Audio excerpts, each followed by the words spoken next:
So last time we talked about how we improved our shotgun and how it's now like best shotgun in the world. And then we went out to ask players what they thought about it. Turns out it's not that great, actually. So this time we're going to talk about why it's so important to playtest and do it before you start boasting about yourself.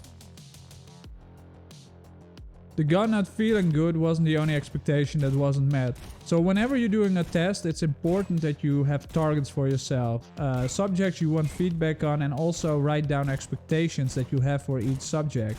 That way you can get an idea where things are maybe not as good as you hoped they would be, or actually be better than you expected, and you get a way better idea what your audience thinks about your game and also how they feel about it. For this test we used Google Forms, and we did that because you get aggregated results which gives you a really nice overview of what people think, and also we allowed people to fill it in anonymously, which is good because people are usually a bit more honest that way. What we also did is we implemented Unity Analytics. That way we can get a little bit more feedback into how people play the game and also how long, for example, they stay in there, which is really nice to get that complete picture, and it was super helpful. So let's talk about our expectations and reality and what we did with this questionnaire. So the first assumption we made was about the amount of players that play the game. We have a small following, so we thought, well, 5 to 10 players probably checks it out. In reality, it was actually double that.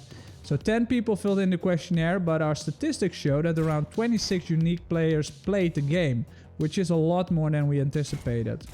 Also, the expected playtime was a lot higher. We expected, since it's a small game, that people would be done with it after like 5 to 10 minutes. So with like 10 players doing 10 minutes at max, we expected to like have a total playtime of 1.5 hours, right? In reality, on the first day of launch we did 6.9 hours.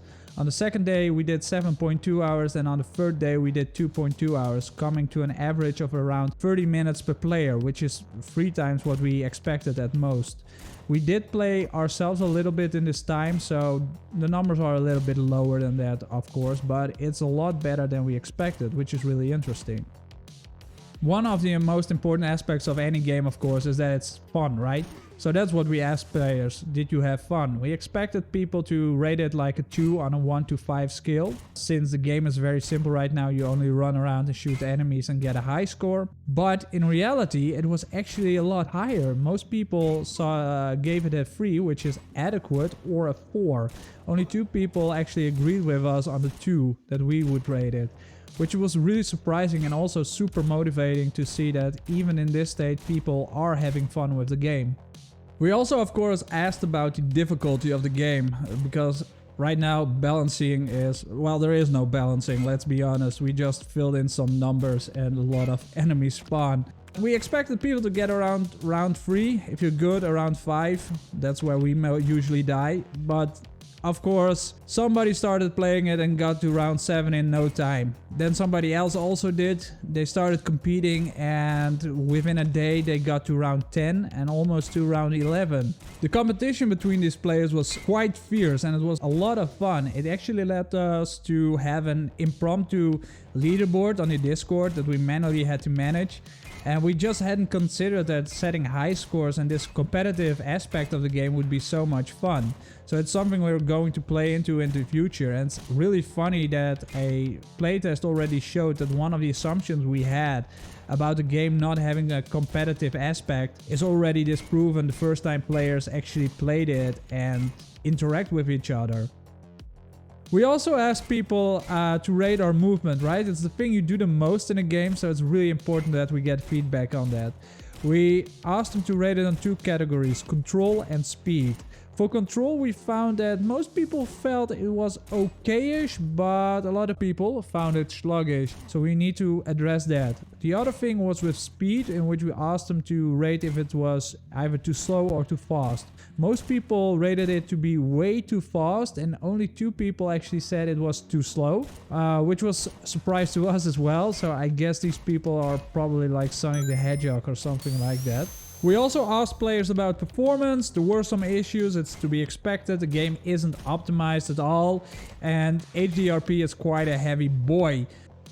Many players indicated that the level was too small and cramped. We agree it's a little bit difficult to maneuver in it and you travel through it way too fast. So we're going to redesign the scale of the level you're going to play in the future.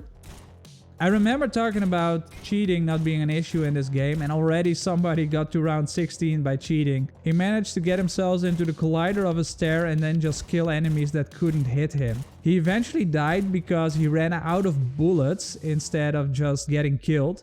We didn't assume people to really run out of ammo. There's an ammo system in the game, we just don't have ammo drops. So right now we just figured, well, let's just give them 1,000 bullets. Those won't run out before they die.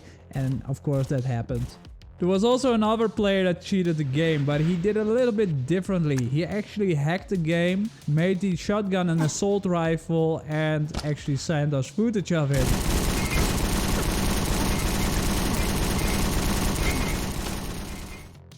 A really cool and unexpected thing for us was that one of the members in the Discord actually asked if somebody wanted to play online with him, and of course we wanted to do that. We made the game and tested it with people that are our friends and who all live near us, so usually with low latency, and then we found out that this guy is on the other side of the world and the latency between us was around 200 milliseconds. But surprisingly enough, the game actually performed quite well, which probably means that we're better programmers than we expected.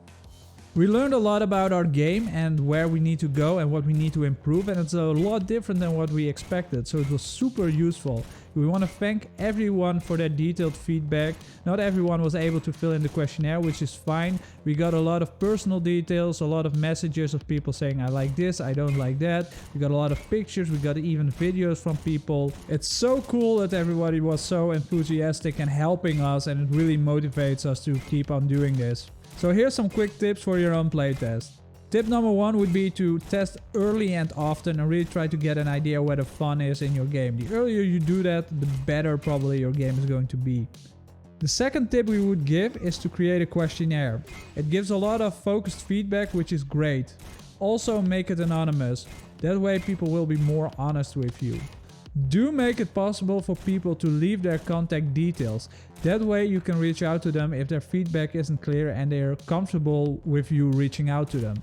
Also leave optional fields for every question. That way people can give a lot of feedback if they want to but aren't forced to. A lot of people didn't really like that we only asked for 1 to 5 skills.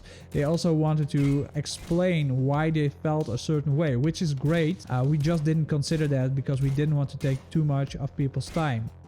Finally, it's also super helpful if you let people rate your questionnaire. It's just as important as rating the game in this case. A lot of these points that we're making are actually points people pointed out in our own questionnaire. And with that, leave a like if you learned something today, leave a comment telling us about your own playtesting experiences, and subscribe to stay in the loop. Also, there's going to be a new test in our Discord, so be sure to check that out if you want to help out with building this game.